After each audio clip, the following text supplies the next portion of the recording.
Weather update as of July 21st, 2024, 7:30 a.m. Patuloy ang pag-ulan sa iba't ibang bahagi ng bansa dahil sa epekto ng ITCZ at ng habagat o southwest monsoon.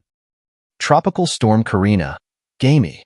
It is located near 16.5 degrees north, 125.5 degrees east, approximately 420 km from Tuguegarao City, Cagayan, over Philippine Sea, and is tracking north-northwest to north toward northern Taiwan and the Ryukyu Island area at a speed of 10 km per hour.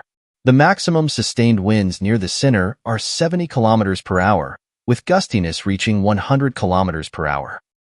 The 4 to 5 days forecast trajectory of Tropical Storm Karina, Gamey.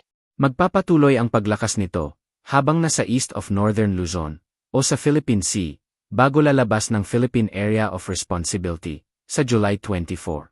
Hindi ito nakikitang direkta tatama sa bansa, pero hahatakin nito ang habagat o ang southwest monsoon na makakaapekto sa malaking bahagi ng Luzon, including Palawan.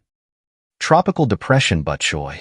It is located near 16.5 degrees north, 111.5 degrees east, over South China Sea, and is tracking northwest to north-northwest toward Hainan, southern China, at a speed of 15 km per hour.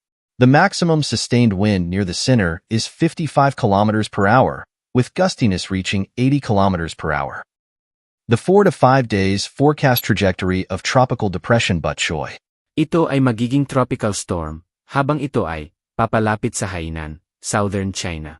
Ito ay posibleng maglalandfall sa Hainan sa loob ng 36 oras. Ito ay ang huling ulat para sa Tropical Depression Butchoy. Mga nasabing mga storm system ay patuloy babantayan sa mga posibleng pagbabago sa mga susunod na mga araw. Disclaimer: bilang independent weather forecasting page, gamitin lamang ito bilang reference page. Donate any amount at GCash number 0945-322-4311 to improve our forecasting in the near future. Stay safe.